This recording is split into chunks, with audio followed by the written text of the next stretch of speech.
안녕하십니까. 저는 코트라 시드니무역관의 김여빈 과장이라고 합니다. 안녕하십니까. 저는 코트라 시드니무역관의 안마리아 컨설턴트입니다. 오늘 2024 호주시장 진출 유망분야 웨비나에 참석하고 관심 가져주신 분들께 먼저 감사 인사드립니다. 2023년 한 해는 한국과 호주가 팬데믹을 모두 극복하고 정상 궤도 경제에 오른 한 해였습니다. 미국의 인플레이션 감축법 통과로 글로벌 공급망 재편이 가속화되고 있는 가운데 핵심 광물 부국인 호주와 한국의 협력은 2024년에 더욱 중요해질 전망입니다. 또한 2024년은 한국과 호주가 FTA를 발효한 지 10년째 되는 해로 호주 진출에 관심 있는 기업을 위해 해당 웨비나를 준비하였으니 끝까지 관심 갖고 들어주시면 감사하겠습니다. 오늘 웨비나는 개회사, 환영사, 기조연설에 이어 2024년 세계 및 호주 경제 전망, FTA 활용 호주 진출 유망품목, 2024년 달라지는 호주 노동법, 호주 농식품 검역 규정 및 유의사항의 순서로 진행될 예정입니다. 이후 뉴사우스웨일스주, 빅토리아주, 서호주주, 남호주주의 정부기관 담당자분들께서 각 주의 진출 유망 산업에 대해 발표해 주실 예정입니다. 그럼 첫 번째로 주 호주 대한민국 대사관의 김완중 대사님의 개회사가 있겠습니다. 예, 안녕하십니까. 주 호주 대사관 김완중 대사입니다. 내년도 호주시장 진출 유망분야를 주제로 한 웨비나에 참석해 주신 여러분께 환영의 인사를 전합니다. 한국과 호주는 자유민주주의와 인권, 시장경제 등 보편적 가치를 공유한 핵심 우방국입니다. 양국 관계는 무역, 투자뿐 아니라 경제안보, 방산, 핵심 기술, 우주 및 사이버 영역에 이르기까지 모든 분야에서 포괄적 전략 동반자 관계로 격상되고 있습니다. 최근 양국의 교육과 기업 투자는 그 어느 때보다도 활발합니다. 특히 청정에너지 전환 시대에 즈음하여 재생에너지와 핵심 광물 분야에서 양국 기업 간 투자와 협력이 활발해지고 있습니다. 작년 출범한 호주 노동당 정부는 청정에너지 및 핵심 광물, 제조업 역량 강화, 핵심 기술 개발, 인프라 확충 등에 집중 투자하여 일자리를 창출하고 경제를 성장시킨다는 계획입니다. 호주 정부 차원에서 적극 육성하려는 분야에 보다 관심을 기울이신다면 호주 진출 기회의 문이 더 넓어지지 않을까 생각합니다. 생활과 소비재 분야 진출을 계획하시는 기업인분들은 건강과 웰빙, 환경과 지속 가능성을 점점 중요시하고 있는 호주 소비자들의 니즈를 고려할 필요가 있다고 생각합니다. 아울러 K-팝, K-드라마 등 K-컬처에 대한 관심 증대와 함께 화장품 같은 뷰티 제품, 식음료 등도 진출이 유망하리라 생각합니다. 모쪼록 오늘 웨비나가 호주 투자 진출과 수출을 준비 중인 기업인 여러분께 많은 도움이 되기를 바랍니다. 감사합니다. 이어서 코트라 동남아 대양주 본부 이희상 본부장님의 환영사가 있겠습니다. 안녕하십니까. 코트라 동남아 대양주 본부 이희상 본부장입니다. 먼저 오늘 2024 호주시장 진출 유망분야 웨비나에 참석해 주신 모든 청중 여러분께 깊은 감사의 말씀을 드립니다. 또한 개회사를 해주신 주 호주 대한민국 대사관 김완중 대사님께도 깊은 감사를 드립니다. 기조연설을 해주시는 오스트레이드 다니엘 보이어 부사장님께도 감사의 말씀을 전해드립니다. 호주는 한국과 11번째 자유무역협정을 체결한 국가입니다. 한 호주 FTA는 2014년 12월 12일 발효되었으니 2024년은 양국 자유무역협정이 체결된 지 만 10년이 되는 해입니다. 자유무역협정이 체결된 해 양국 교역은 307억 달러 규모였지만 2022년에는 역대 최고치인 637억 달러를 기록하며 2배 이상 성장하였습니다. 이러한 양국 교역 확대를 견인한 핵심 분야는 글로벌 공급망 공동구축, 신재생 에너지 협력, 공공조달 시장 참여, 그리고 마지막으로 한류 소비재 수출 확대 등 4가지 분야입니다. 호주는 전통적으로 우리나라에 철광석 등 광물 자원을 안정적으로 공급하고 있습니다. 미중 교역 전쟁 등이 심화되면서 호주는 이제 핵심 광물의 안정적 공급 국가로 자리매김하고 있습니다. 리튬, 니켈, 히토류 등 한국의 6대 핵심 광물은 우리나라 반도체와 배터리 산업 및 2차 전지, 태양광, 풍력, 수소 등 첨단 제조업과도 밀접히 연결되어 있으며 관련 국내 기업의 호주 진출 역시 증가하는 추세입니다. 또한 탄소 중립 신재생 에너지 산업에서 양국 기업의 협력이 증가하고 있습니다. 호주는 세계적인 수소 산업 선도 국가로 도약 중입니다. 양국 기업은 수소 발전소 건립 프로젝트, 탄소 포집 저장 프로젝트 등 다양한 탄소 중립 협력 사업을 수행하고 있습니다. 지난 7월에는 우리나라가 호주에서 대형 방산 수출의 쾌거를 이루었습니다. 2021년 K9 자주포 수출에 이어 5조 원 규모의 레드백 장갑차 공급 계약의 우선 협상 대상자로 선정되었습니다. 방산 분야뿐만 아니라 의료기기, 교육기자재 분야에서 호주 공공조달 시장 진출도 더욱 확대되고 있습니다. 호주에서 한류의 열풍 역시 더욱 확대되고 있습니다. 울워스, 콜스 등 호주의 대형 유통망에서 다양한 우리나라 식품과 주방용품을 쉽게 찾아볼 수 있습니다.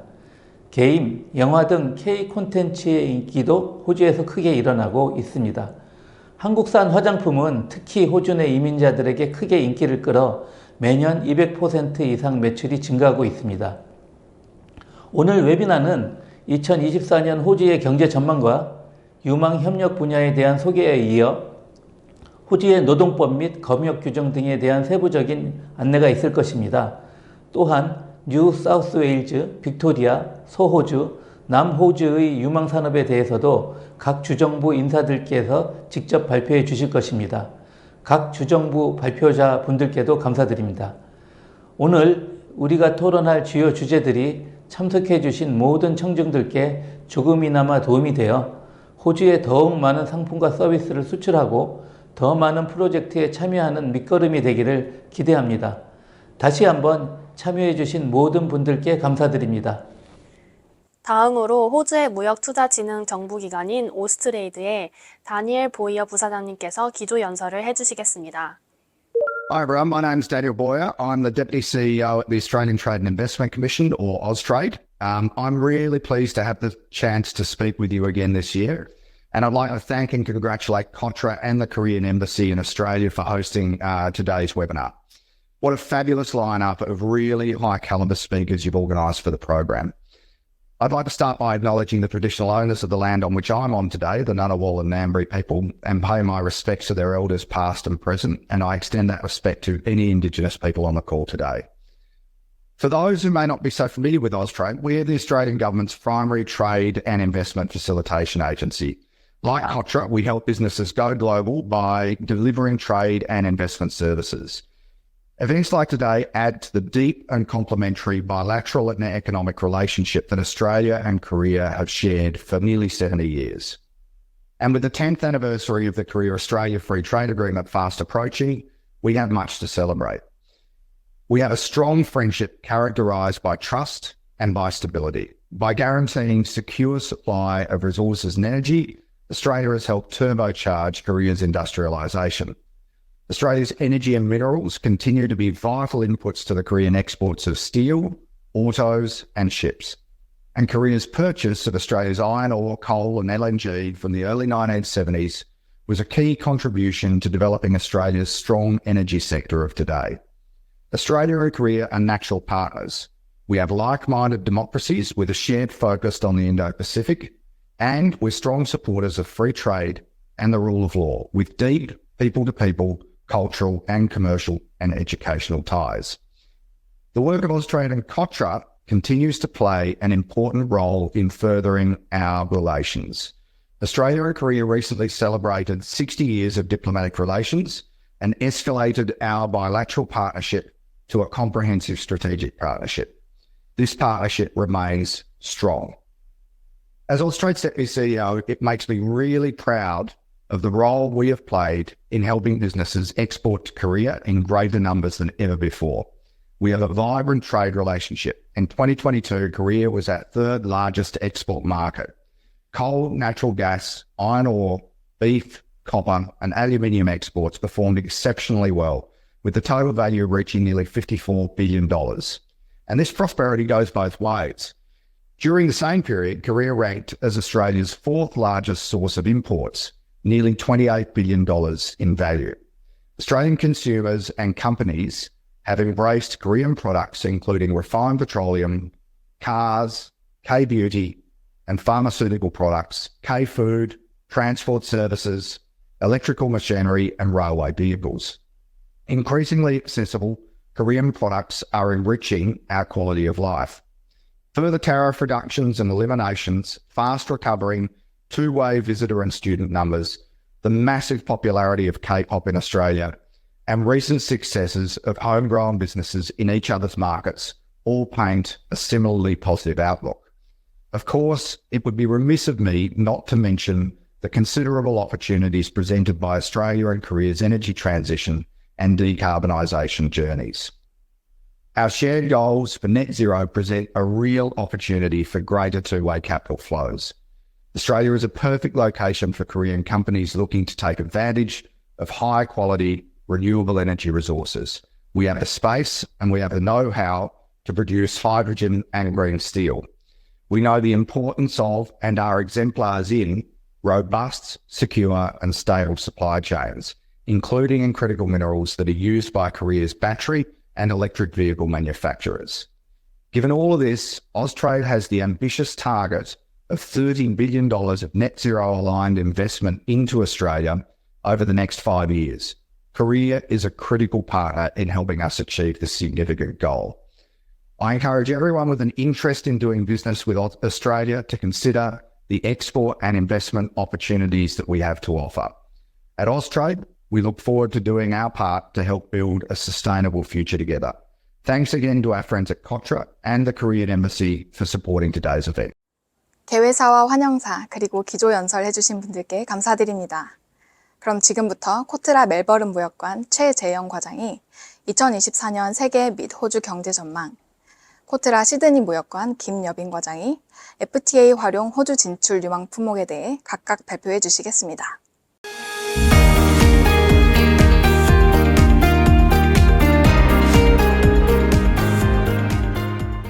네, 안녕하십니까. 2024년 세계 및 호주 경제 전망에 대해 발표를 맡은 코트라 멜버른 무역관의 최재영 과장입니다.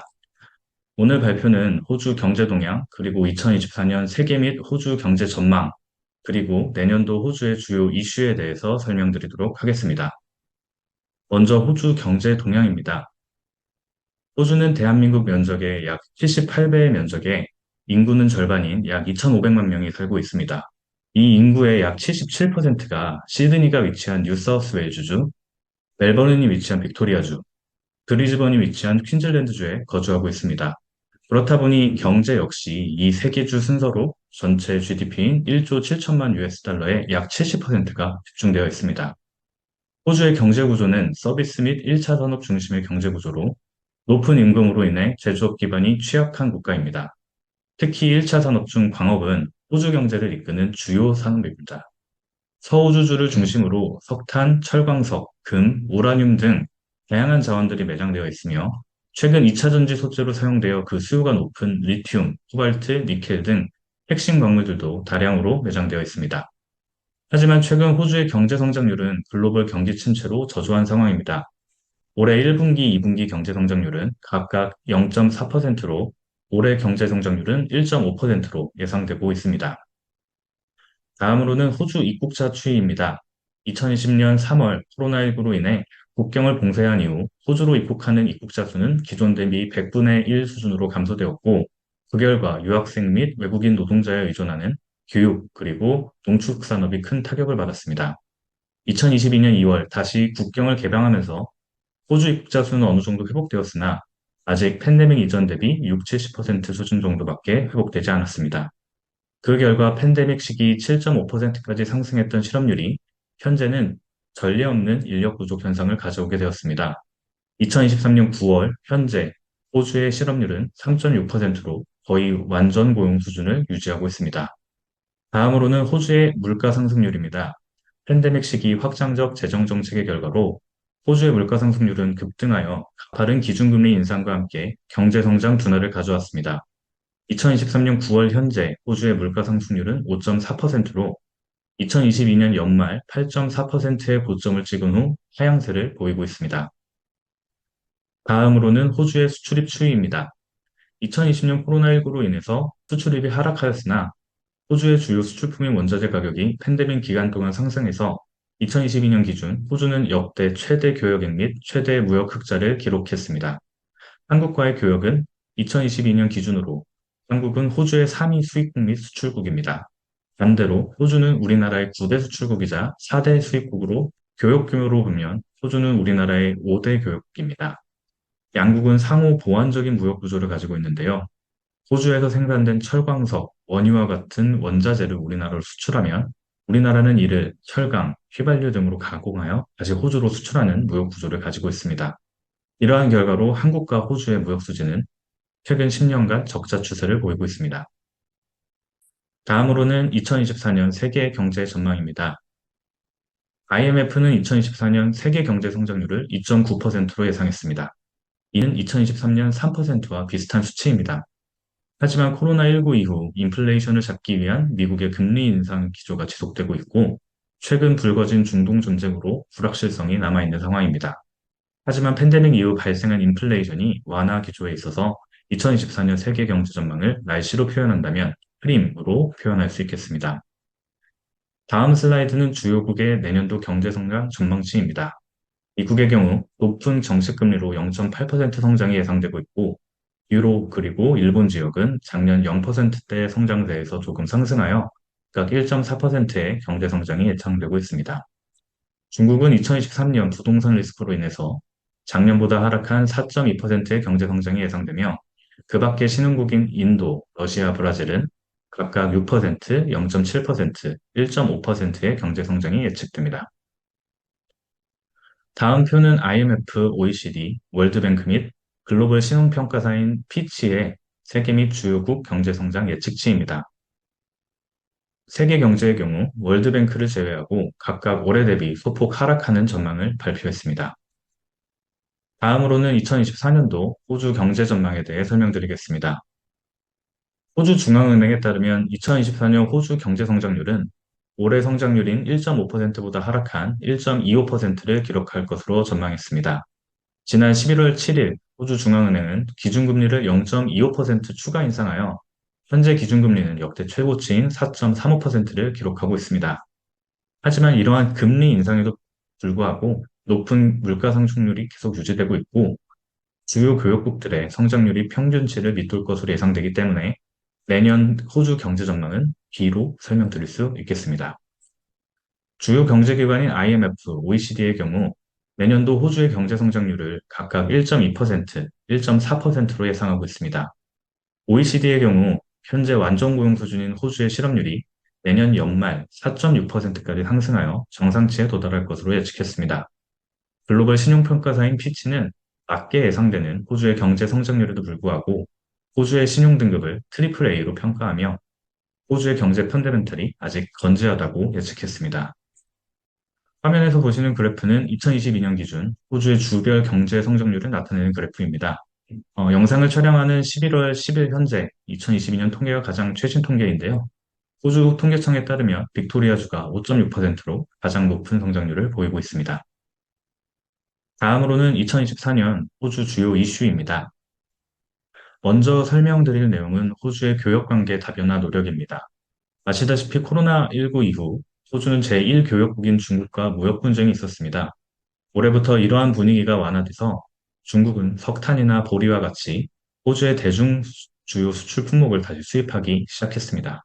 그리고 올해 11월 초에는 앨버니지 총리가 중국을 방문하여 양국 간의 관계가 화해 모드로 전환되었습니다.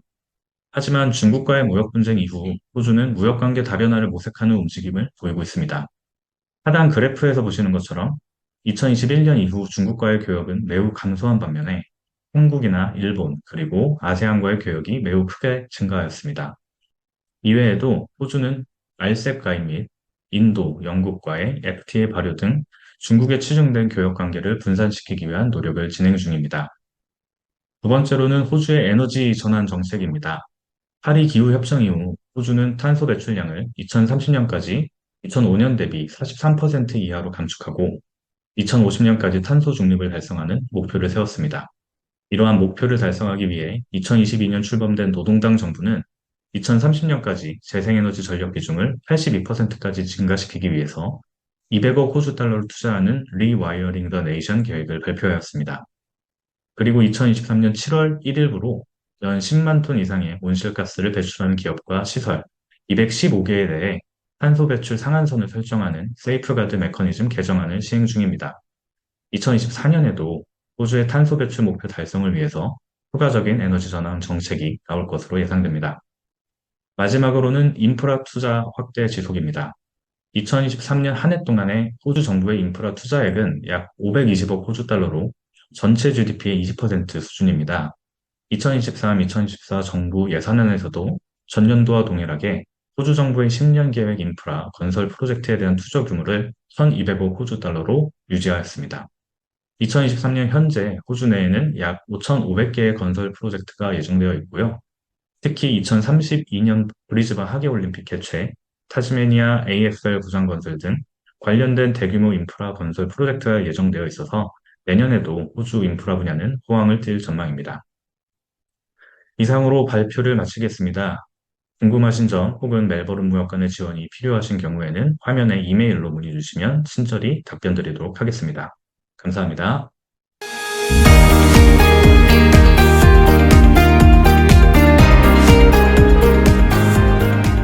안녕하십니까. 저는 오늘 여러분께 2024년 호주 진출 유망품목을 소개할 코트라 시드니무역관의 김여빈 과장이라고 합니다.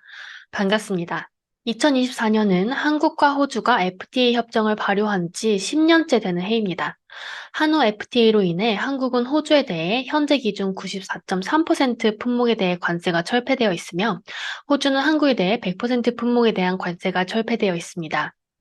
이는 호주로 진출하는 기업은 한후 FTA 또는 RCEP을 활용하면 관세 인하를 받아 호주 시장 진출 시 가격 경쟁력을 가질 수 있게 된다는 것을 의미합니다. 2022년 아시아 태평양 국가 위주의 다자간 무역 협정인 RCEP이 발효되었지만 한후 FTA에 비해 추가 관세 철폐는 없어 직접적인 관세 혜택보다는 완화된 원산지 결정 기준의 활용이나 누적 기준의 활용 등의 비관세적 측면의 실익이 주된 내용이라고 볼 수 있습니다. 가장 최근인 2023년 3분기 한후 FTA 활용률에 따르면 호주 수출 시 FTA 활용률은 87.8%를 기록했습니다. 이는 협정별 FTA 활용률 평균인 81.7%보다 높은 수치이기는 하지만 호주와 비슷한 선진국인 캐나다 96.8%, EU 90%, 미국 89.9% 수준보다는 낮게 나타나 지속적인 한후 FTA 활용의 확대가 필요한 것으로 나타나고 있습니다. 산업별 FTA 활용 현황을 보면 73.8%를 기계류가 차지하고 있으며 그 뒤로 철강 금속 제품, 화학 공업 제품, 전자전기 제품의 순서로 FTA 활용도가 높은 것을 볼 수 있습니다. 그럼 지금부터 호주 진출 유망품목을 일반 소비재, 전자기계류, 방산 및 인프라, 서비스 및 기술 분야로 나눠서 살펴보도록 하겠습니다. 일반 소비재의 경우 여행 및 레저용품이 유망품목 중 하나로 지목됩니다. 코로나 시기가 끝나가며 호주인들의 여행에 대한 지출은 생필품 이외 분야에서 1위를 차지하고 있습니다. 통계에 따르면 호주인의 87.9%가 국내 여행을 계획하고 있다고 합니다. 이에 따라 야외 여가에 주로 사용되는 캠핑 및 레저용품의 소비가 늘어날 전망입니다. 특히 캠핑 여행에서 많이 소비되는 부탄가스의 경우 한국은 2022년 기준 호주에 1,042만 달러를 수출해 호주 전체 부탄가스 수입의 90% 이상을 차지했습니다. 식품의 경우 소스류, 그리고 김 등의 해조류 품목을 주요 유망 수출 품목으로 볼 수 있습니다. 높은 물가 상승의 영향으로 최근 호주에서는 외식 대신 소스를 활용한 홈쿠킹이 인기입니다. 또한 코로나 규제가 완화된 후에도 호주에서는 재택근무와 사무실 근무를 혼합하는 하이브리드 근무가 새로운 사무 방식으로 자리 잡아 집에 머무는 시간이 길어지는 것이 홈쿠킹 트렌드에 일조하고 있습니다. 호주 소스류 시장 규모는 30억 호주 달러이며 수익 규모는 약 4억 달러 수준입니다.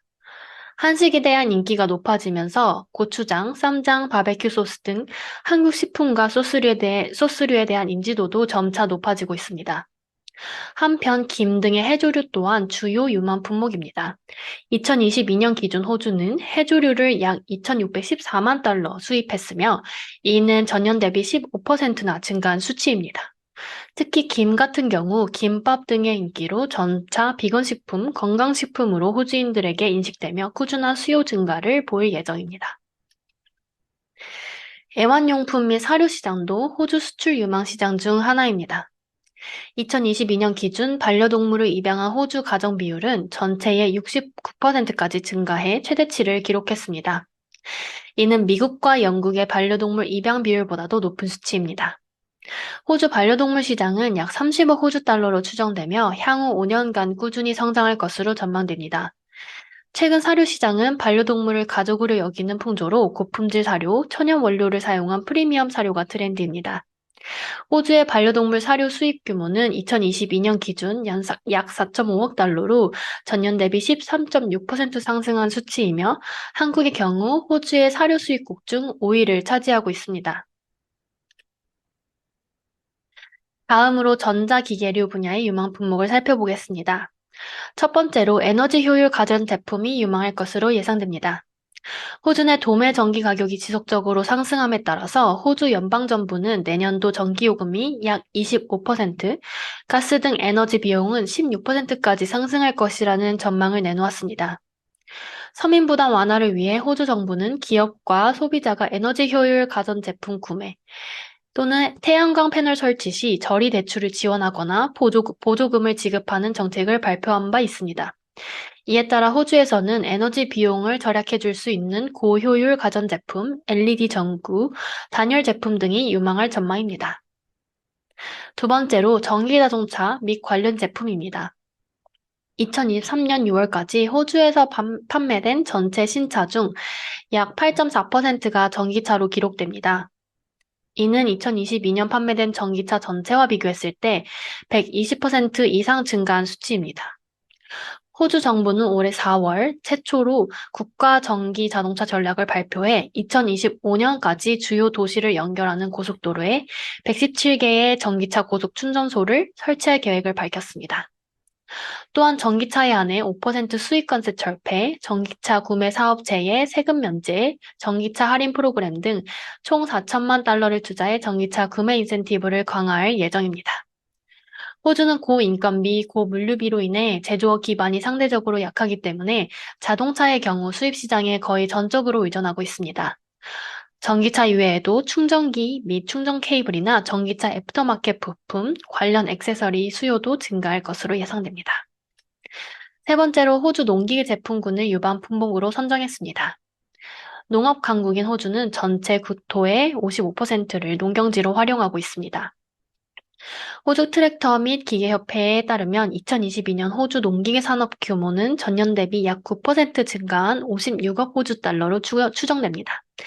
이 중 트랙터 매출이 차지하는 비율은 37.5%로 가장 큽니다.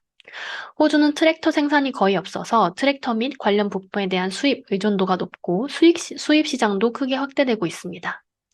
2022년 기준 호주는 약 6,418만 달러 가치의 트랙터를 수입했는데 이는 전년 대비 약 44% 증가한 수치입니다. 미국으로부터 가장 많이 수입하고 있고 그 다음이 한국산 트랙터로 전체 수입액 중 약 23%를 차지하고 있습니다. 한국산의 경우 미국산보다 가성비가 높다는 점에서 인지도가 있는 편이며 최근 3년간 꾸준히 호주 수출액이 증가하고 있습니다. 다음으로 방산 및 인프라 분야를 알아보겠습니다. 호주 정부는 2023년 4월 호주 국방전략 검토소를 통해 자주국방을 위한 해상 부문 및 항공 부문의 강화를 강조했으며 연방정부는 내년도 예산안으로 역사상 최대치인 526억 달러를 국방 분야에 책정했습니다. 올해 한화 에어로스페이스가 독일을 제치고 약 5조 원 규모의 장갑차 수주에 성공하며 한국의 군수용품 및 무기 조달에 청신호가 켜지고 있습니다. 신재생 에너지 인프라 관련 품목도 호주 진출 유망 품목 중 하나입니다. 호주 정부는 2030년까지 신재생 에너지 비율을 전체 국가 전력량의 82%까지 높이는 것을 목표로 하고 있습니다. 연방정부는 혁신적 송전 프로젝트에 120억 호주 달러를 투입할 예정입니다. 특히 호주는 전체 재생에너지 비율 중 풍력 비율이 약 36%로 가장 높습니다. 최근 빅토리아주가 해상 풍력 프로젝트를 승인해 풍력 에너지 발전을 위한 법적 장치를 마련하고 프로젝트 투자를 가속화하고 있습니다. 이에 따라 풍력 터빈이나 발전기, 하부 구조물, 케이블, 송전 파이프 등의 신재생 에너지 인프라 관련 품목이 유망할 것으로 예상됩니다. 다음으로 통신 장비 품목입니다. 2024년 6월까지 호주에서는 3G 모바일 네트워크 서비스가 모두 종료됩니다. 이에 따라 기존 3G 네트워크와만 호환되던 구형 휴대전화, EFT 포스 기계, 건물 보안 시스템, 의료 경보기, 알람 시스템 등의 200에서 300만 대의 통신기기의 교체가 필요한 것으로 추산되고 있습니다. 다음으로 서비스 및 기술 분야를 알아보겠습니다. 첫 번째로 보안 관련 기술입니다. 현재 호주에서 연이어 발생하는 사이버 테러로 인해 그 어느 때보다도 사이버 안보의 중요성이 강조되고 있습니다. 2022년 하반기 호주 2위 통신사 옵토스와 호주 최대 의료보험사 메디뱅크를 대상으로 한 사이버 공격으로 인해 고객 정보가 유출된 바 있습니다. 호주 사이버보안센터에 따르면 사이버 범죄가 2022년 기준 전년 대비 13%나 증가했습니다. 이로 인해 호주 사이버 보안 산업은 2023년에 11% 성장했으며 2025년까지 약 20% 성장률을 기록할 전망입니다. 다음으로 인공지능 및 양자역학 기술입니다. 호주 정부는 올해 5월 핵심 기술 성명을 통해 호주 미래 산업 동력을 위한 핵심 기술 중 하나로 인공지능 기술과 양자역학 기술을 지목하고 육성 계획을 청명했습니다. 내년 연방 예산에서도 국가인공지능센터와 AI 채택 프로그램 확장, 양자성장센터 설립에 예산을 투입할 예정임을 밝혔습니다. 이에 따라 딥러닝, 머신러닝, 인공지능 알고리즘, 문자 및 음성 인식 기술, 양자 컴퓨팅 기술 등이 유망할 것으로 전망되며 호주 대학이나 연구기관, 기업과의 산업협력 또는 기술 투자 기회가 증대될 것으로 예상됩니다. 그럼 이것으로 FTA 활용 호주 진출 유망품목 세션을 마치겠습니다. 들어주셔서 감사합니다. 발표 감사드립니다. 다음으로 호주 진출 희망 기업을 위해 호주의 정책 및 통상 분야의 전문가들을 모셨는데요. 지금부터 H&H 로이어즈의 홍경일 변호사님께서 2024년 달라지는 호주 노동법에 대해, 그리고 호주 농수산임업부의 에린 힐리님께서 호주의 농식품 검역 규정과 유의사항에 대해 발표해 주시겠습니다.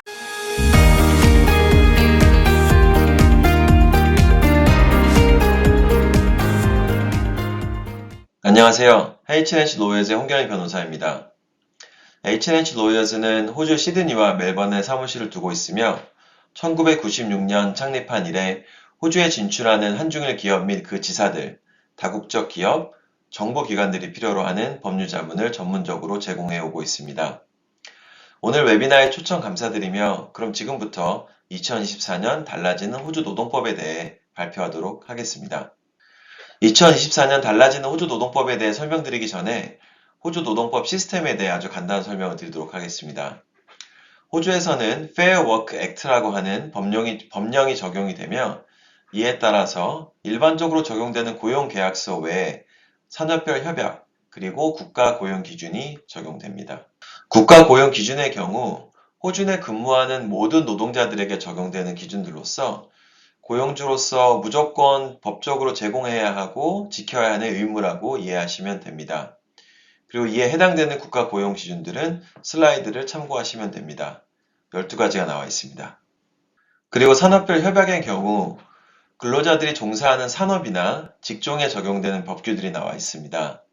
따라서 호주 시장을 진출하실 때 어떤 산업별 협약이 적용되는지 미리 파악을 하시고 이에 필요한 자문을 받으시는 게 안전합니다. 그럼 이제 고용주가 알아야 할 2024년 호주 노동법 주요 변경사항 8가지를 정리했는데요. 차례차례 설명을 드리도록 하겠습니다. 먼저 첫 번째로는 최저임금 인상입니다. 매년 회계연도 기준으로 페어워크 커미션에서 최저임금 인상 여부에 대해서 발표를 하는데요. 이번 2024년 회계연도 기준으로는 5.75%가 인상되었습니다. 이는 시급 기준으로서는 23불 23센트가 되었고 주급 기준으로는 882불 80센트가 되었습니다. 그리고 앞서 설명드린 모든 어워즈, 즉 산업별 협약에 따라서 또 적용되는 최저임금이 다 다른데요. 기본적으로 국가 최저임금의 인상률인 5.75%가 다 적용이 되었으나 산업별 협약대로 적용되는 최저임금은 더 높을 수도 있기 때문에 이를 참고하시고 미리 내용을 확인하시는 게 중요합니다. 연금 또한 최소 적립률이 인상이 되었습니다. 2021년 기준으로 10%에서 시작된 연금 적립률이 매년 오르고 있는데요. 2023년 7월 1일부터 내년 24년 6월 30일까지 적용되는 적립률은 11%입니다.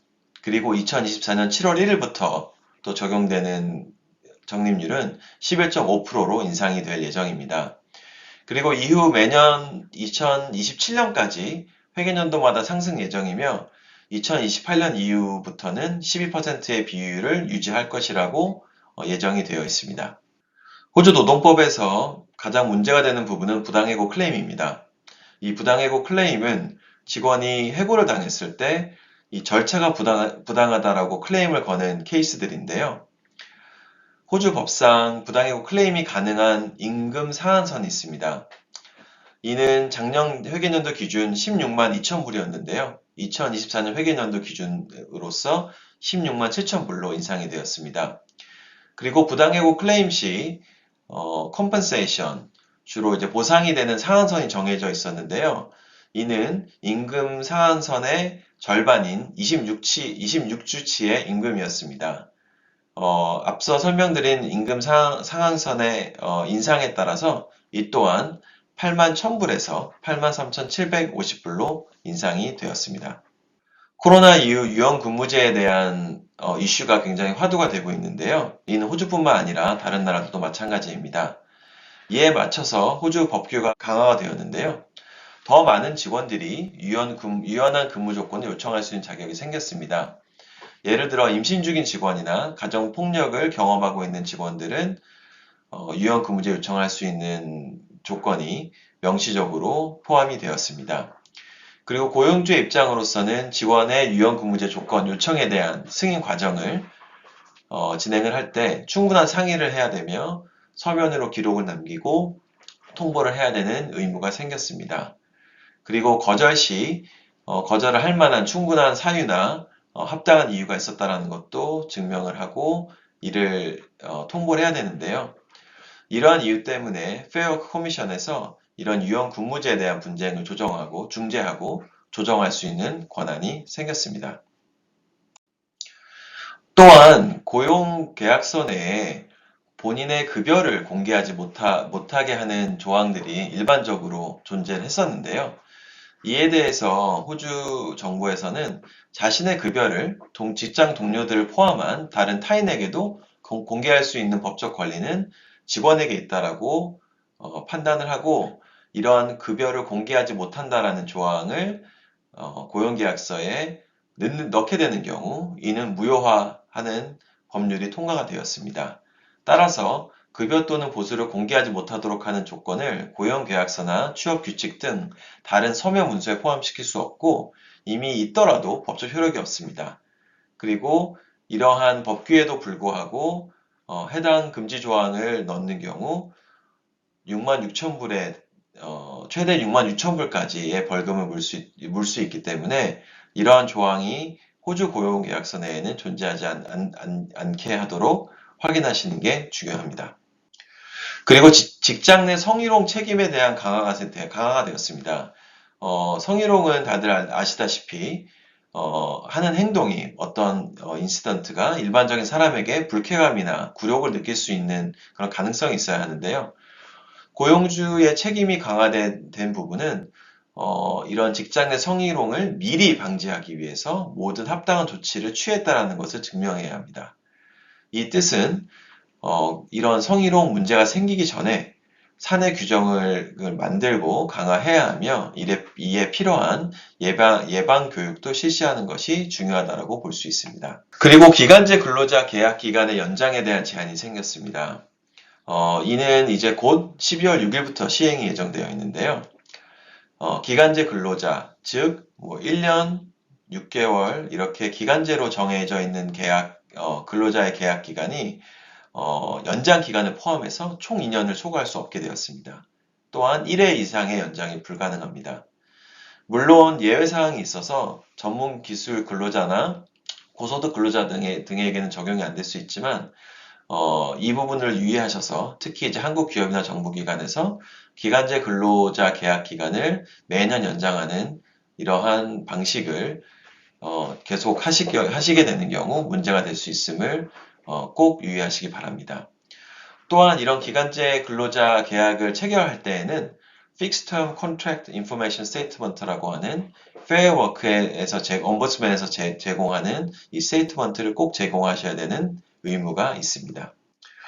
끝으로 노동법 관련 최대 벌금이 인상이 되었습니다. 앞서 말씀드렸던 법규들 외에 다른 많은 법규들, 국가 고용 기준뿐만 아니라 산업별 협약에 대해서도 문제가 생기고 이런 법규를 어기게 되는 경우 법인의 경우 최대 93,900불, 그리고 개인 고용주인 경우 18,780불로 인상이 되었기 때문에 이 부분에 대해서 굉장히 유의하셔서 호주 노동법을 준수하시고 지키시는 게 매우 중요하게 되었습니다. 네, 2024년 달라지는 호주 노동법에 대한 내용은 이상입니다. 코로나 이후 한국뿐 아니라 많은 국가들에서 호주 시장 진출에 관심을 가지고 있는데요. 웨비나 참석하신 한국 기업들의 경우에도 호주 시장 진출을 계획하실 때 꼭 필요한 근로자들 그리고 호주 내 노동법에 대한 충분한 내용을 파악하시고 이번 세미나 내용이 조금이나마 도움이 되셨길 바랍니다. 감사합니다.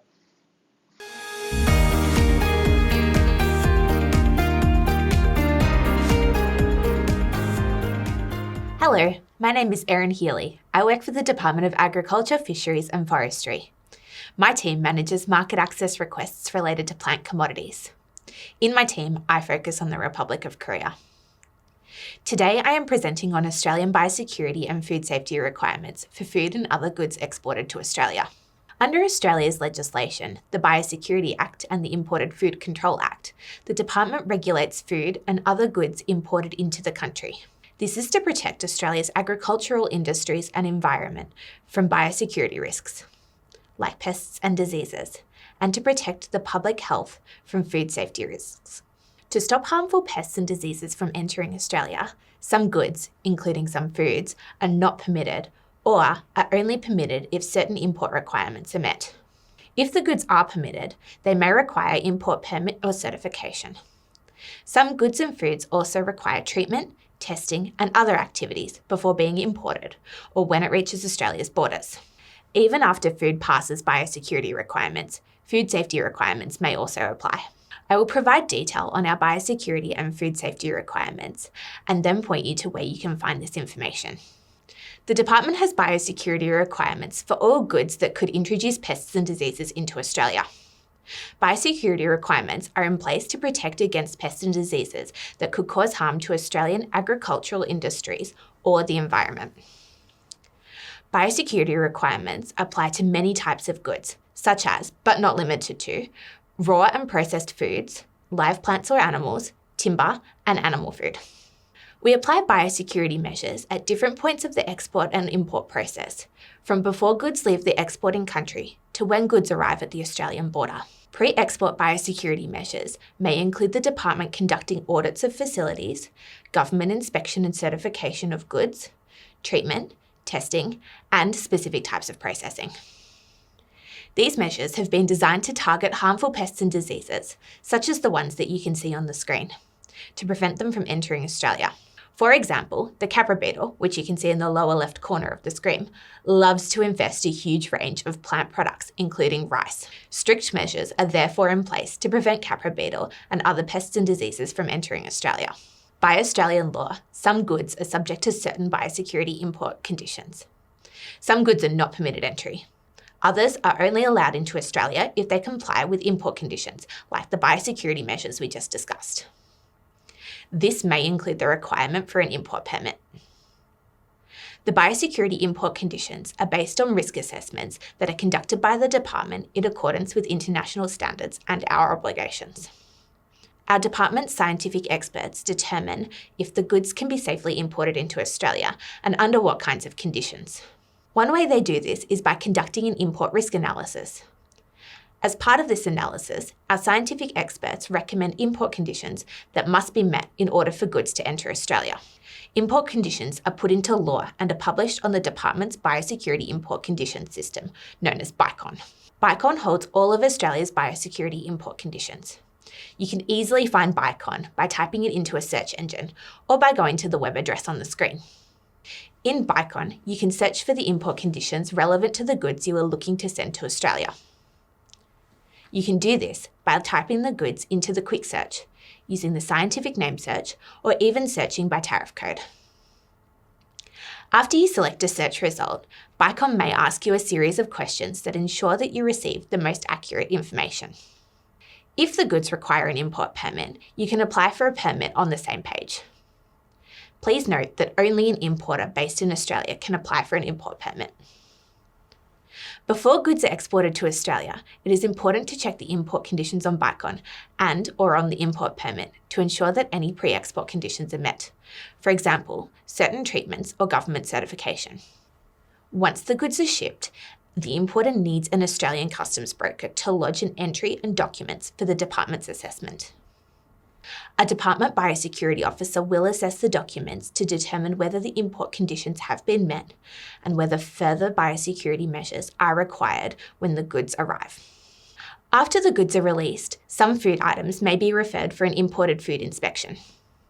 I am now going to focus on the Imported Food Control Act, which aims to ensure that food entering Australia is safe and compliant with Australia's food standards. Under the Imported Food Control Act, we have the Imported Food Control Regulations that set out how the Imported Food Inspection Scheme works, and the Imported Food Control Order that lists risk food and foods that require certification.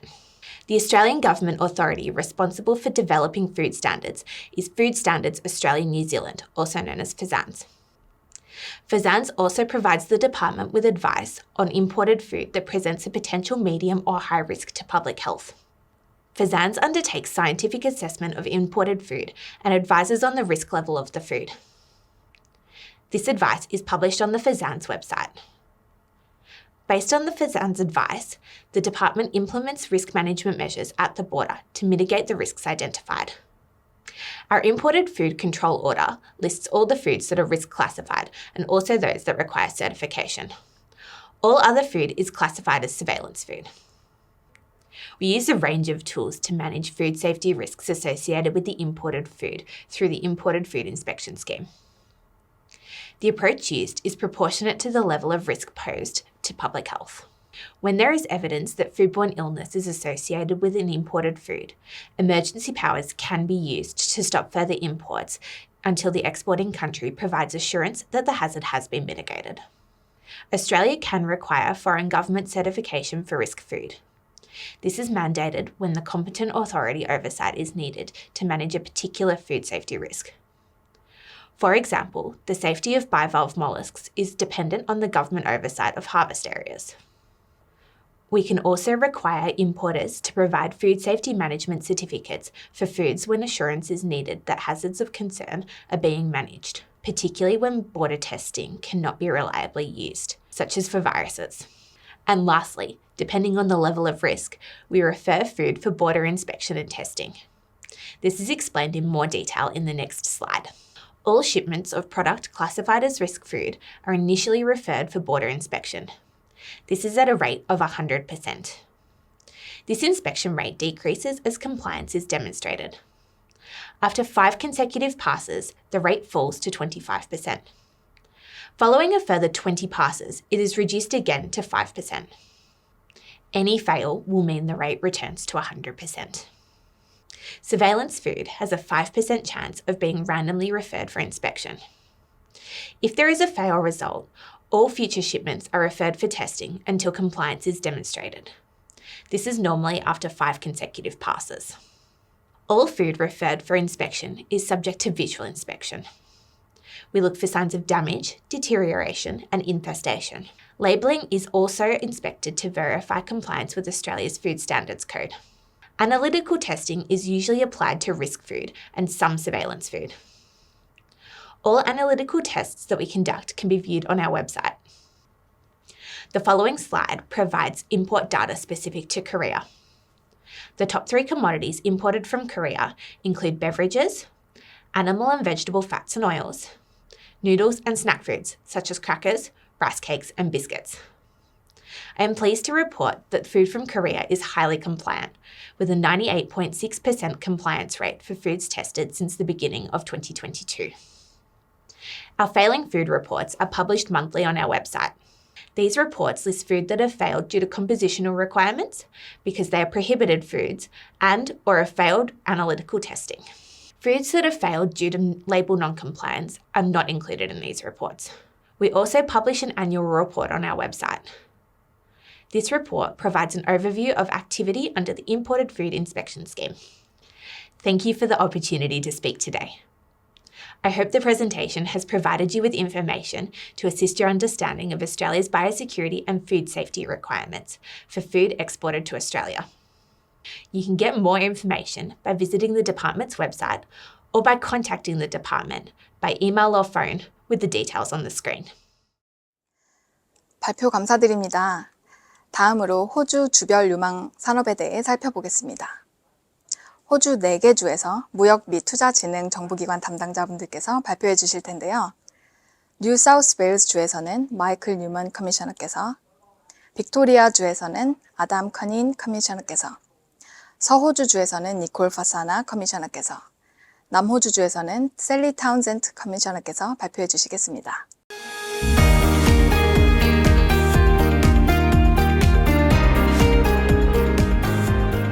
안녕하세요. Investment New South Wales, Mike Newman입니다. Thank you for listening into opportunities in New South Wales agritech. New South Wales is Australia's economic powerhouse and gateway to the world. Australia is made up of 6 states and 2 territories. New South Wales is the largest by population, home to more than 8 million people. Our economy is comparable to Hong Kong and Singapore, and it's expected to grow at an above-trend pace on average across the forecast horizon to over $500 billion by 2030. For the past decade, our government has transformed New South Wales by investing in hundreds of billions of dollars in infrastructure, rail lines, motorways, schools, hospitals, and supporting infrastructure for a growing population. There are more cranes in Sydney than anywhere in the Asia-Pacific region because we are building our state's future. Our decade of building has a purpose to set up our state for the next phase of economic growth. Over 80 Korean businesses have established a presence in New South Wales. Korea is New South Wales' number 3 export destination, with our total two-way trade reaching 8.1 billion Australian dollars in 2020-21. And there's still room to grow. New South Wales' Going Global program is helping New South Wales exporters bring the best of New South Wales to the Korean market, not just in traditional sectors like food and beverage, but also digital services such as medtech. Critically, New South Wales and Korea share a goal of achieving net zero by 2050, and we welcome investment by Korean corporations in our decarbonisation journey. We are doing that by focusing on priority sectors that leverage our competitive advantages and match growing regional demand. Sydney is Australia's gateway to the world, and we lead the nation in international education and tourism, but we are also the leader in emerging sectors like advanced manufacturing, fintech, defence and aerospace, as well as agribusiness. These priority sectors have great potential for future growth, and they are sectors where we already have underlying strengths, whether that's in R&D, workforce supply, or the natural environment. For example, in a sector like agriculture, New South Wales has the highest ratio in the world of arable land to people, 2 arable hectares per person. Our goal is long-term growth, and the recent New South Wales budget committed $149 million to accelerate growth and attract investment in those priority sectors. That includes funding for strong incentives for local and international investors.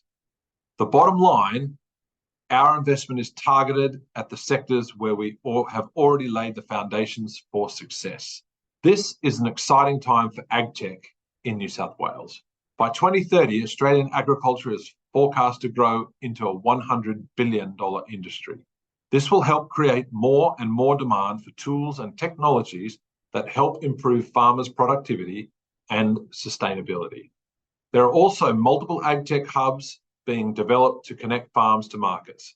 New road transport, logistics hubs, and inland rail projects will unlock new opportunities for agtech in New South Wales. This includes the Wagga Wagga Agtech Cluster, which is bringing vital technology and education to regional New South Wales. And the agribusiness precinct at the Western Sydney Aerotropolis is well positioned to drive future economic growth and create jobs for Western Sydney. New South Wales is home to 5 out of 12 Australian universities with competitive R&D strengths in agricultural and veterinary sciences. New South Wales universities have teams to strengthen R&D partnerships with industry. These teams can also help with testing and demonstrating capabilities, access to expertise and infrastructure, student programs, and incubators for startup and scale-up businesses. The Department of Primary Industries Farms of the Future program demonstrates the New South Wales Government's commitment to building agtech capability, with over 250 Australian jobs already created, 12,500 stakeholders directly engaged. New South Wales Department of Primary Industries is Australia's largest R&D supplier, with over 600 researchers, 13,000 hectares of trial farms, and 25 research stations. The program helps producers to boost productivity, increase their market competitiveness, and improve sustainable use of resources. The program also supports farmers to take the next steps in their journey to acquire and install agtech devices to improve connectivity on their farms. This is just one of the many ways the New South Wales Government is supporting the growth of agtech capabilities. Australian farmers have traditionally been slow to adapt agtech. This is because the rural areas they live in are less connected and more remote than metropolitan New South Wales. However, this tradition is rapidly changing. Developments to transport networks and infrastructure continue to improve connectivity between regional New South Wales, the rest of Australia, and the world. Much of the agtech used in New South Wales is developed within the state. This means the technology can be adopted quickly and easily. Many innovative New South Wales agtech startups and established businesses are also using and developing new technologies to address these changes. Here are just some of the many agtech companies taking advantage of the opportunities to grow in New South Wales. AgSmart will be one of regional Australia's largest and premier agricultural indoor events and the perfect environment to help agtech and innovation in Australia to grow. From its earliest days, Australian agriculture has depended on innovation to advance and prosper. Australian innovations like the stump jump plough, mechanical sheep shears, the mechanised grain stripper, first electric drill, the self-propelled rotary hoe, the utility truck, pneumatic broadacre air seeder, and so on, not only changed our farming world, but indeed changed the world of farming. Since its inception in 1973, AgQuip has always focused attention on innovative equipment and practices. In fact, from the beginning, the field day recognised that the interchange of information about new products and services between manufacturers and consumers on the land was a vital part of AgQuip's ethos. Now, with technology and practices so rapidly changing the face of Australian primary industry, the AgQuip organisers present AgSmart a new spotlight to focus attention on national agriculture's new technology and innovation. AgSmart is organised and promoted by the ACM Rural Events Division of Australian Community Media. The organisers of major events in regional and rural Australia include Australia's biggest field days, AgQuip in Gunnedah, New South Wales, and Queensland's biggest field days, Elders Farm Fest in Toowoomba, Queensland. The Great Escape Expo in Tamworth, New South Wales. Tech Central is the biggest technology precinct in Australia, bringing universities, startups, high-tech giants, and the communities together to share their knowledge. The district incorporates 6 suburbs and forms one of Australia's densest innovation corridors. Tech Central makes 250,000 square metres of prime central Sydney floor space available for rent by technology companies. A fifth of Tech Central's floor space will be affordable workspace for startups and scale-ups, bringing fresh ideas under the same roof as highly capitalised technology giants. The precinct stretches from Australia's busiest train interchange, Central Terminal, and promises to rejuvenate an iconic part of central Sydney.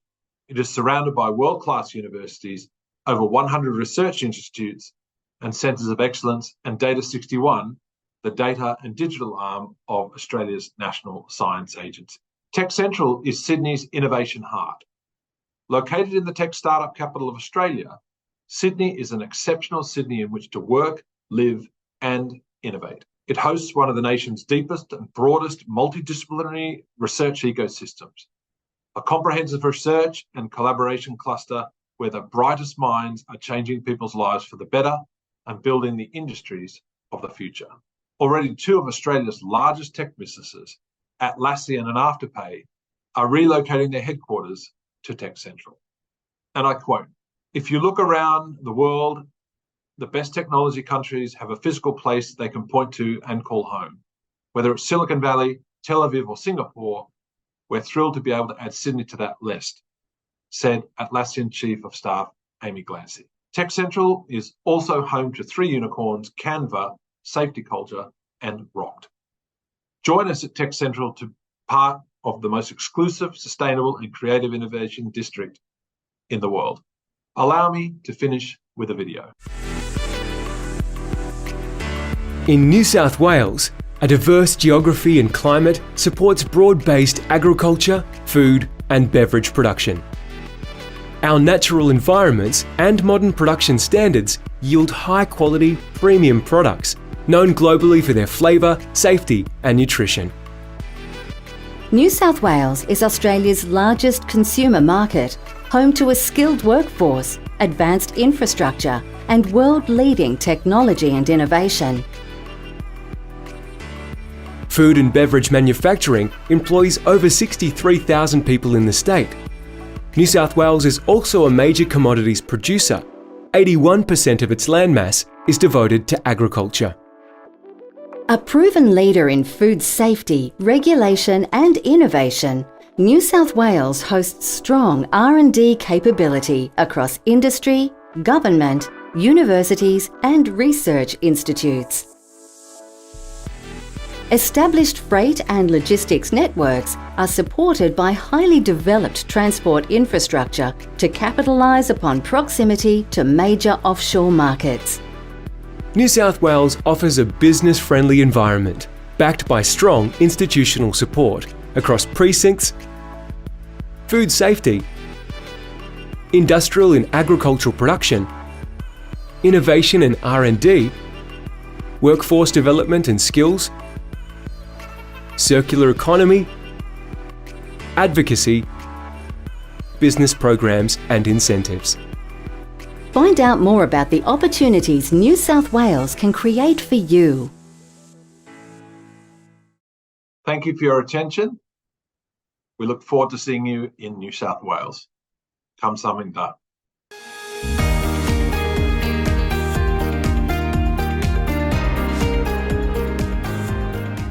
Hello everyone, my name is Adam Kaneen and I'm the Victorian State Government Commissioner for North Asia.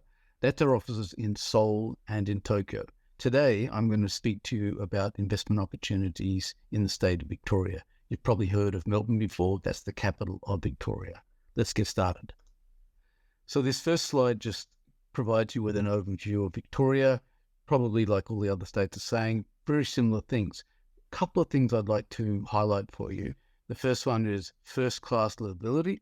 You've probably heard that Melbourne was rated the world's most livable city for 7 years in a row, and in fact in the top 3 for the last 10 years or so.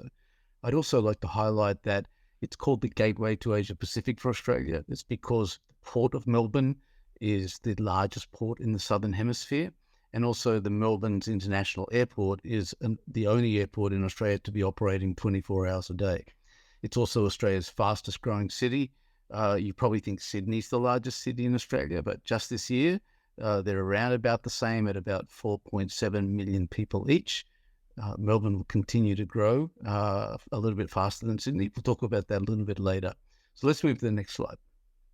A few points for Victoria alongside the story of Australia. Every choice you make in Australia is a blue choice selection for investment. In Victoria, we have a few things which make us a little bit different, we think. Unlike the rest of Australia, or many of the large states in Australia, Victoria has no traditional minerals exports for its economy. Many of the other states have up to 30 or 40% of the economy underpinned by really strong export earnings from minerals and energy. Victoria, on the other hand, doesn't have any at all. So we're very much like Korea in that we rely on innovation, manufacture and export for our economy. Our economy on its own for the state of Victoria is actually larger than the economies of either New Zealand or Singapore or the Philippines. So on its own, the state of Victoria is as large as many of Asian countries. The other thing is that Victoria is only 3% of Australia's land mass, and yet it has 25% of its GDP and 25% of its population. The population of Victoria, about 6.8 million at the moment, will continue to grow towards 10 million. And the population of Melbourne, which is 4.7 at the moment, will continue to grow potentially to more than 8 million people by 2050. This will make the impetus for economic growth continue as we progress. And here's some of that story there.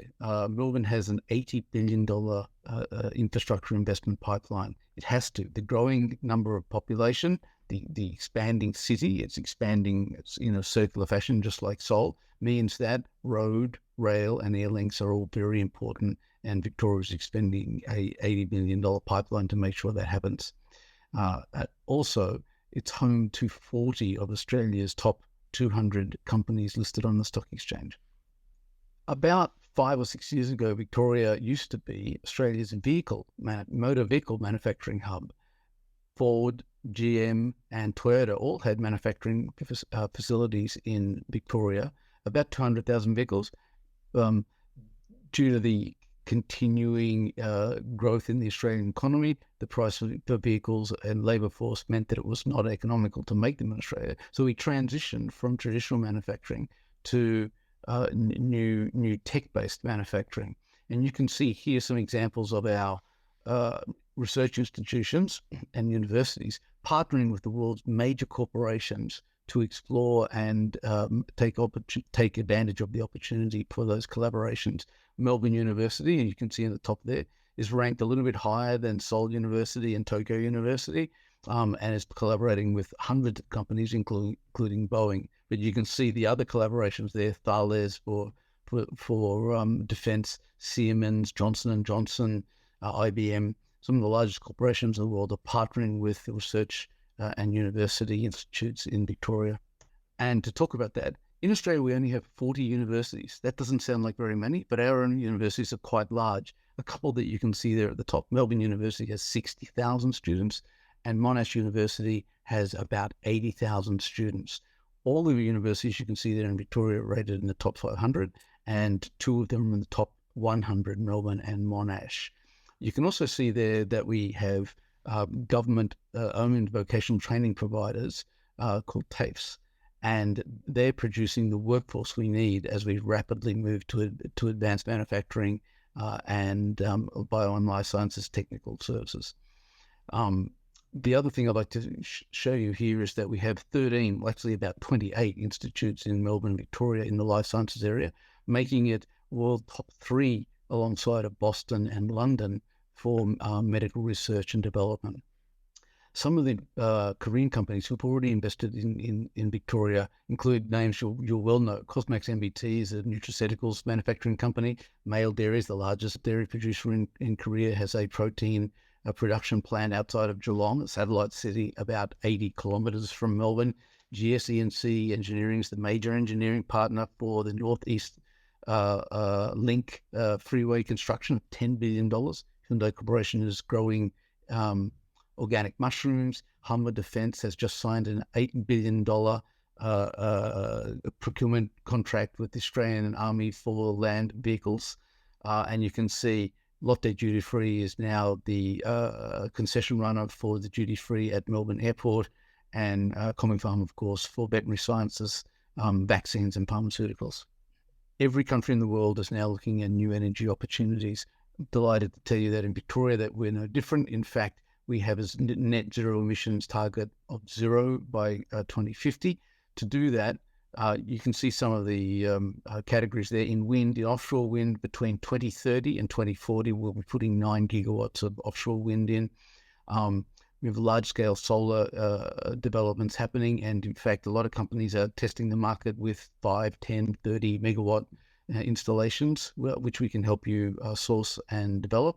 And of course, you've probably heard of the HESC project, which is the world's first successful liquid hydrogen manufacture and export to Japan from liquefaction of hydrogen from developed from brown coal in combination with CCS to make it carbon neutral. Just like to highlight down the bottom there that CarbonNet, Victorian government's carbon sequestration organisation, has actually signed an MOU with Korea's KCCUS in October to explore opportunities and collaboration in CCS. Victoria is only 3% of Australia's landmass, but it is 26% of Australia's food and fibre exports, and about 30% of all production of food and fibre in Australia. The agricultural exports have been traditionally one of the major export earners for Victoria, and it's an excellent area for investment. As you can see, some majors, Mondelez, Asahi, Nestle, Mars, Kagome, some pretty big names there already invested in Victoria for food production and supply chain security. But as we transitioned away from traditional manufacturing, of course, we started investing heavily and developing our capability in the areas like fintech, cloud, and digital games.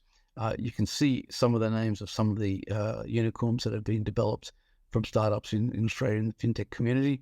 And in digital games, for example, of the 200 studios in Australia, about 130 of them are actually located in Melbourne and in Victoria, making us the major player in digital games production and development in Australia. As I already said, digital health, AI, and cybersecurity are important. Digital health particularly is in collaboration with almost all of our tertiary institutions. And we can see some of the major players there, CM Medical, Clinicloud, and others. Cybersecurity underpinning our fintech success. Major players, Siemens, Leonardo, NEC, etc., are in there, and indeed all of our institutions have graduates from cybersecurity. That's 9 of our universities all have cybersecurity graduates, providing workforce for the growing opportunity. And once again, advanced manufacturing. This is where our traditional manufacturing has matured to, particularly in relation to advanced materials, carbon fibers, titaniums, nanotech, and indeed also on the other side, recycling of those materials is really important. You can see some of the defense majors, Thales and others, and traditional automotive manufacturing supply chain, Bosch, Ford, still strong in our market, and it shows you a clear opportunity for partnership. Health and life sciences, Melbourne is often joined with Boston and London in terms of the 3 largest bio and life sciences research and development cities in the world. I'd like you to just focus there on clinical trials for a second. One of the increasingly growing markets in Victoria is CROs providing clinical trial services to Korean drug developments and manufacturers. You can shorten your commercialization phase by running clinical trials in Australia, who have a relationship between our authority, the TGA, Therapeutics Goods Association, and the US FDA. The data from the trials is accepted by the FDA and therefore shortens given the low cost of running the trials in Australia and the significant range of people from diverse country backgrounds in Australia, you can have a successful clinical trial and shorten the path to commercialization more easily than you might be able to do in Korea. And there are already many drug developers taking advantage of clinical trials in Victoria. The other thing is that we have to grow your business and to ensure the development of research and development. We have 25,000 graduates each year in this sector in Victoria, making sure that companies can get the workforce that they need. Just at the bottom there, I'd note mRNA Victoria, who's attracted Moderna and BioNTech to create production facilities in Victoria. That's Pfizer, BioNTech. Has also signed an MOU with KIDI to make sure there's partnership opportunities for Korean companies in drug development in the mRNA area. I've been talking a lot about workforce. It's the key bit. You can run your company from anywhere else in the world, but if you want to scale, then you need opportunity to access skilled workers. So the Victorian government is making sure that in all of the key areas, for example, digital with 166,000 professionals already in the market, new energy from the professional TAFEs that we were talking about, agri-food manufacturing and bio and life sciences have the majority, the largest amount of graduates from any state in Australia in these areas. And in particular, there's a collaboration going on between with KIDI and some Korean organizations and the Monash mRNA Clinicians and Technicians Institute for developing the skilled workforce. These are the key bits for scaling up your company. So Victoria is well aware of that and is making sure that there's a good pipeline of graduates and skilled professionals to help you grow and scale up your company. The organisation who helps you, a bit like COTRA in Victoria, is Invest Victoria. Not only do we have 23 offices around the world to help you scale up again once you've invested in Victoria, but also you will receive site and property location assistance, advice about who to collaborate with in academia and in university institutions, research institutions. We'll also facilitate connections and regulatory processes with other government departments. And of course, we also provide incentives and grant programs to get you started in Victoria. It wouldn't be a presentation without mentioning our ecosystem. I can see there it says for 2021, there were 2,100 startups in Victoria. In 2023, there are now 3,200 startups. And you can see from the chart, which is a little bit hard to read, in almost every sector, we have startups, particularly strong in health, enterprise, data and analytics, and commerce. 3,200, that's more than 1,000 new startups in the last 2 years. The pace of acceleration in Victoria in this area is fantastic. So that's a very quick outline about Victorian opportunities. I've probably gone over time. Of course, feel free to contact us at any of those numbers or to me directly or to my staff in our Korean office. Thank you very much.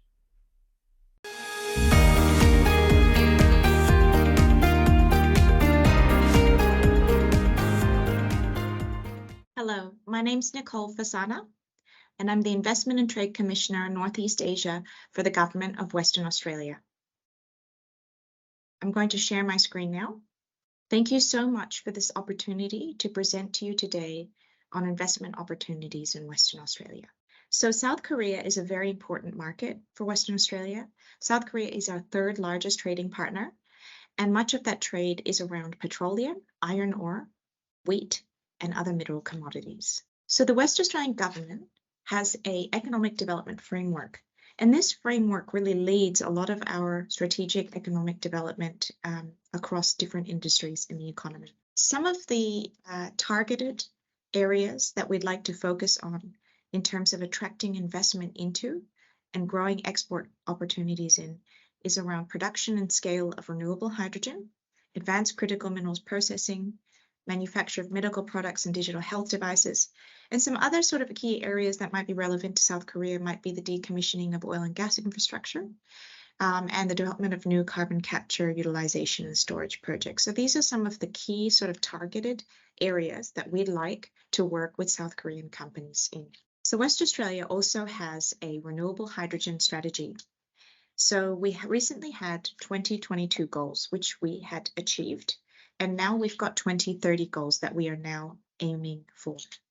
And under the 2030 goals, we really hope to have the same market share in global hydrogen exports as we do in LNG, to have renewable hydrogen used in mining haulage vehicles, to have demand stimulation measures, which could include a broader renewable hydrogen target and certification scheme, renewable hydrogen as a significant fuel source for transportation in regional Western Australia. These are some of the goals that we really do hope to achieve by 2030. And our key focus here is to scale up and realize our potential as a major hydrogen producer and exporter.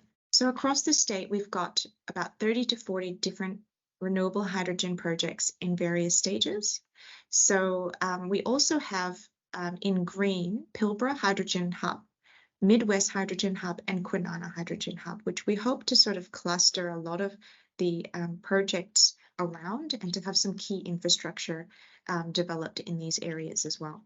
And if we look at, I guess, the project pipeline to 2040, there is an indication there's a potential for about 200 gigawatts worth of renewable energy generation.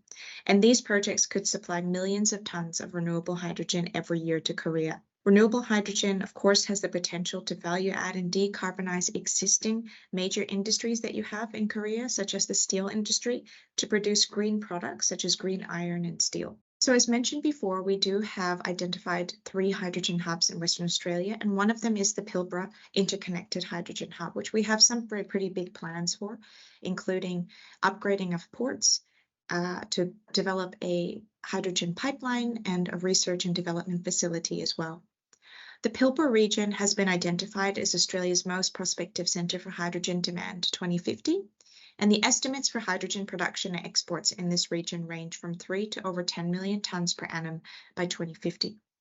So these areas will require supply chains and companies to support this industry that we're trying to develop, which is why we really need engagement from South Korean companies in helping us to develop this industry. So the Pilbara area is also home to 5 strategic industrial areas and 5 ports and a highly skilled workforce as well. The West Australian government also has a battery and critical mineral strategy, and really do hope to become a world leader in sort of a global hub for battery and critical minerals. In the past, we very much focused on the upstream, and that is really just the production of raw materials relating to the development of batteries. And now we're trying to play more in that midstream space, so trying to value add our critical minerals. And we really do want to work with South Korean companies who are experts at chemical processing and to work together on building up our capability in that midstream processing space. So the West Australian government also are very proud of the commodities that we have here in the state. We're really one of the only jurisdictions in the world that you have all the minerals in one place to develop a battery. We are the world's largest producer of lithium, the 4th world's largest producer of cobalt, the 3rd world largest producer of rare earths, and we produce significant amounts of nickel, manganese, and copper. And the map on the right shows different types of critical minerals projects in different stages of development throughout Western Australia. So if you're interested in any of these projects, please do reach out to us and we'd be happy to provide you with information on them. Western Australia is also hoping to become this new chemical manufacturing hub. And we have some key midstream investments already, which have started up some projects that are operating and committed or planned with some government funding in place.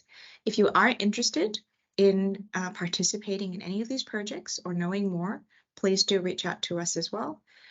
There are some exciting projects here that will really take Western Australia's capabilities forward in terms of the chemical processing of raw materials. Another industry that we'd really like to promote in South Korea is our health and medical life sciences industry. We do have a health and medical life science industry strategy that really outlines some of the capabilities that we have in this area. It's definitely an industry that we would like to work with South Korea. South Korea is so well known for its health and medical life sciences industry, and we believe that we can work together to develop some very exciting and new business opportunities around this space. So this is just a little summary of the health and medical life sciences industry in Western Australia. It's very much a growing industry, and we're becoming more internationally recognized for our excellence in health, medical research and innovation. We're also quite famous for our clinical, which we have many international companies setting up businesses in Western Australia to do that type of work. We have 5 world-class universities leading some very good research in the medical research space, and we also have a Western Australian Life Sciences Innovation Hub and several different types of funding programs to support businesses entering this industry. So we do also lead plenty of missions internationally, and one of them is also BioKorea. So we do take a delegation up to BioKorea every year So we will have a stand up there. If you are interested in connecting with us in Korea, please do come and visit our stand at Via Korea every year. And there are different types of grants and funding programs relating to health and medical life sciences if you are interested. So one of the websites that we have called WA Investments is an online deal book that we've developed in partnership with the Chamber of Commerce and Industry. And it's a great tool for international companies who want to look at some opportunities in Western Australia. It does outline some of the existing opportunities that we have and details on these projects. So please do go and have a look. We do also have the Investment Attraction Fund, which encourages international companies to come to Western Australia and invest. And there's some incentives around that through this fund. If you'd like to know more about Invest and Trade WA or our government support program, please do have a look through our QR code here, or you can email the general email address at investandtrade@jetc.wa.gov.au. We also have our Seoul office, which is located very close to the Australian Embassy, and that's our email address there. Our office has a great team, a team of 4 staff led by our director, Jess An, who would be happy to work with you and give you information on how to do business in Western Australia. Thank you very much. 감사합니다.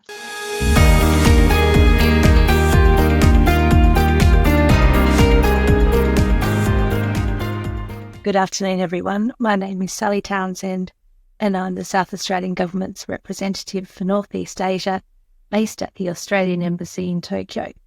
My team includes Senior Business Development Manager Myungjin Kim, who is based in Seoul at the Australian offices. Our office will be 5 years old in March next year, and we are very active in the Korean market, working with many Korean businesses, covering a range of sectors, including wine, space, energy, and biomed, to name a few.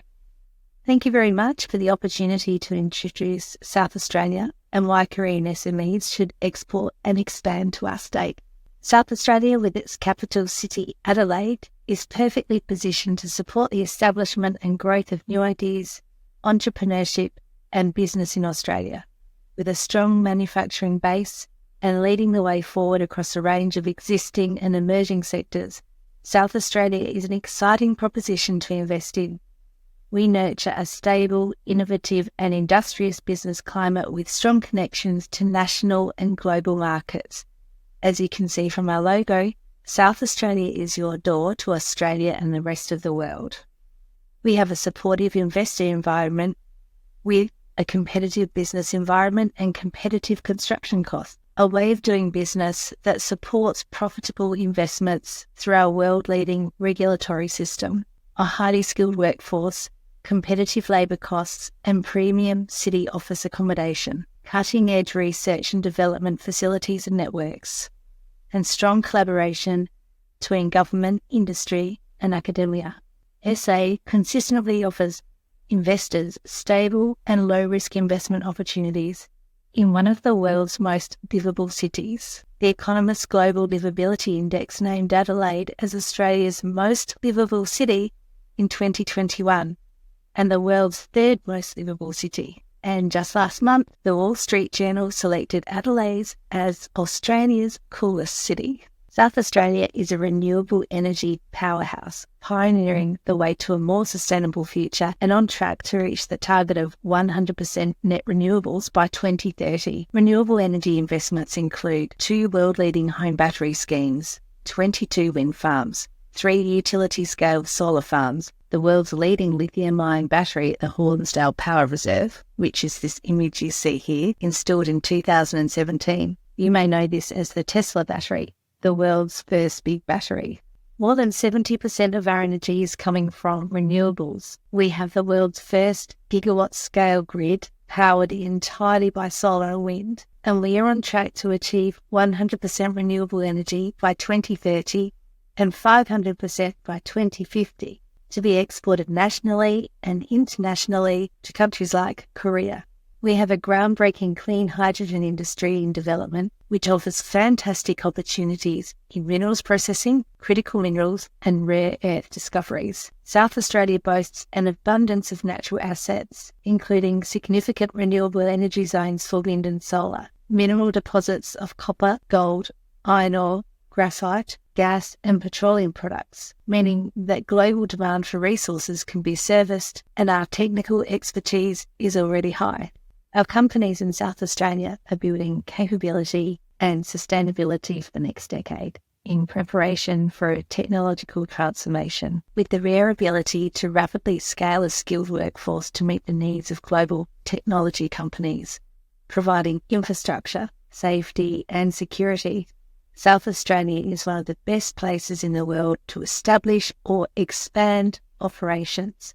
Our reputation as an innovative, collaborative and forward-thinking state and its recognised capabilities in machine learning, artificial intelligence and data analytics continue to go from strength to strength in attracting the attention of global companies wanting to drive innovation.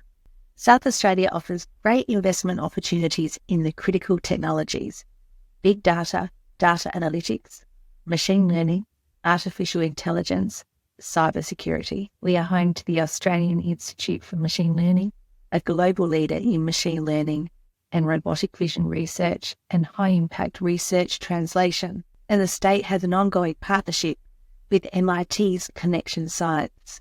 The Australian Cyber Collaboration Centre is situated at Lot 14, South Australia's major innovation district, situated right in the centre of Adelaide. Lot 14 is one of 7 major centres of innovation in South Australia, including Adelaide Biomed-City Innovation District, Tonsley Innovation Centre, Edinburgh Defence Precinct, Osborne Naval Shipyard, Technology Park Adelaide, and Waite Research Institute, with a focus on food, wine and agriculture research.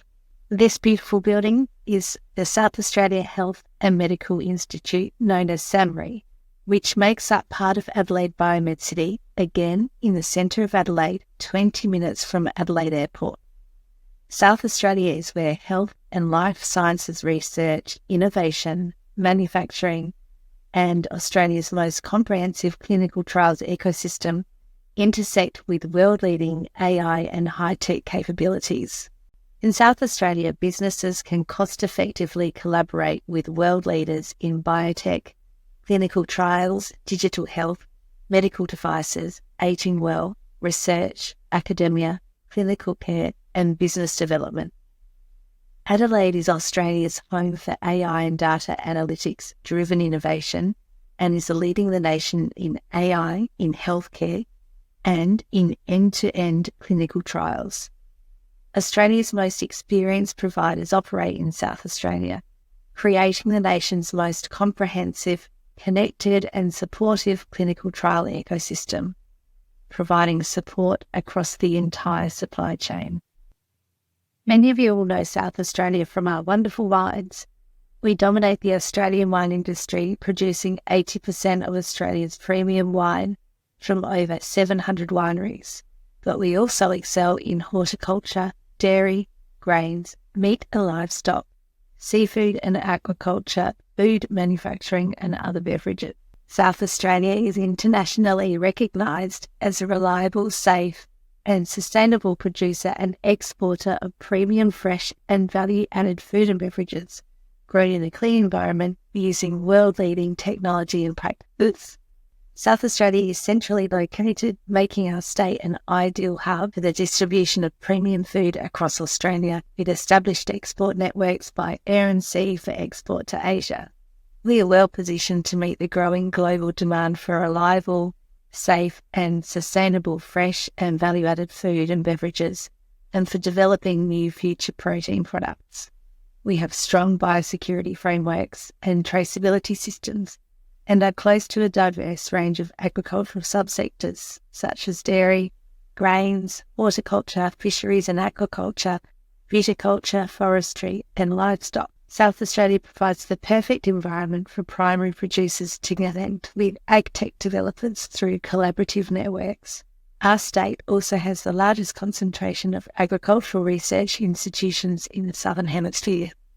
This is just a snapshot of investment opportunities available for Korean SMEs, but I hope that's provided you all an overview and the need to find out more.